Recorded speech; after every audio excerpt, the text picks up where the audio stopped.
لدرسمه وکب خیر هاتنا بهاره دری هاتن وکرن و برخک بدایکن خواه شاد بن.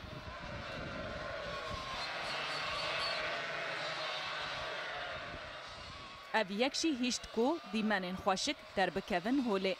خودین سوالان لگوندین سر به نافچه پرتک یا درسمه به هفشابونا برخک او دایکن وان وکم مزگینی دست پیکا بهاره پیناسه دکن.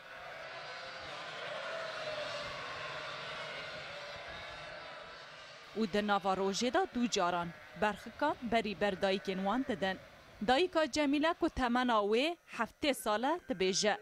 اف دیمنا کو برخک او دایک به هف شاد بن دشبه یا مروان. نه کو مکالی برخک دیگه نست که برخک کالی دیگه ترسر و دیگر هفت نست که باش که اینچانی یک دل هف آیرمیش کی تفاف کی بکری بخو لهف دورغ تاون وارگ قادته işte برخی کت کاله مجی ناستگه مت کاله برخی ناستگه دما کو دری آخره و دبه به صدان برخک ایریش دکن و دناوا حیثت سوالان دا دایکن خود بینن.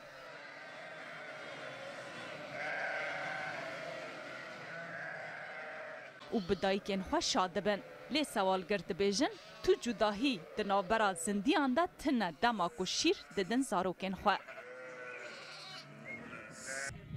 ام برخان برتدن دیوخات کاله برخات کاله دنگ برخات ناست که و بینه خار را ناست که تره دوبینه و بین که ناوسه بیله دنگ ایان ناست که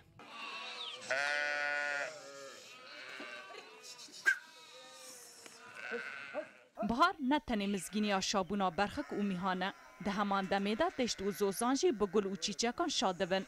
تواهی سروشته و زندیان دماکو بهارته بهنا آزادیه دکن.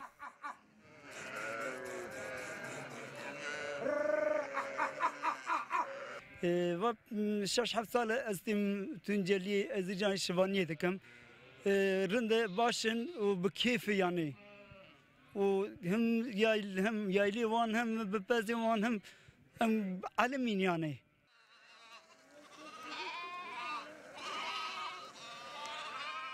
تواهی شوه برخک لبنداوی کیلیا کو سبب به دریف به او دایکن خود ببینن دبن. خودی سوالان دبیجن برخک دما دایکن خود ببینن نزکا نیو ساعت که ام لگل دایکن وان دهیلن شیری خود دخون و بدایکن خود شاد بن.